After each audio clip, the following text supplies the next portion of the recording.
एक दिन महल में काम करते समय एक युवती से गलती से चाय का प्याला गिर गया। इतनी सी भूल पर क्रोधित युवराज ने उसे कठोर सजा देने का आदेश दे दिया। सैनिकों को कहा गया कि उसके शरीर की मछली जैसी चमकदार शल्क नोच दिए जाए और उसके चेहरे पर हड्डियां गलाने वाला तेजाब डाल दिया जाए। लेकिन तभी युवती का घूंघट हट गया। उसका चेहरा देखते ही युवराज स्तब्ध रह गया। उसे एहसास हुआ कि यही वही लड़की है जिसने 3 साल पहले उसकी जान बचाई थी। 3 साल पहले जब युवराज साधारण इंसान का रूप धारण करके धरती पर आया था, तब उसने कुछ बदमाशों को एक मासूम लड़की को परेशान करते देखा। उसने बहादुरी से उसकी रक्षा की और यहीं से दोनों की प्रेम कहानी शुरू हुई।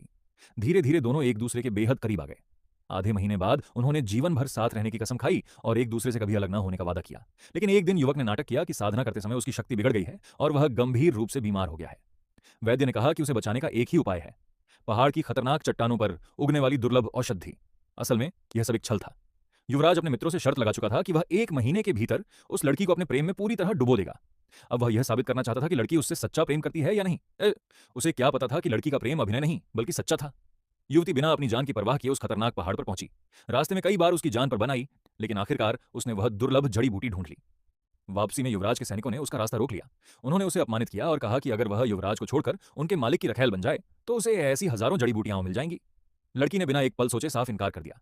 इसके बाद उन लोगों ने उसे बुरी तरह प्रताड़ित किया, उसका मजाक उड़ाया, उसे चोट पहुंचाई और उसकी मेहनत से लाई हुई जड़ी बूटी भी छीनकर फेंक दी। फिर उन्होंने झूठ बोलते हुए कहा कि अब युवराज को बचाने का एक ही उपाय है, अपने हृदय का रक्त, दिल का खून देना। यहीं पर इस एपिसोड का अंत होता है और आगे की कहानी अगले भाग में जारी रहती है। ऐसी और वीडियो के लिए सब्सक्राइब करें।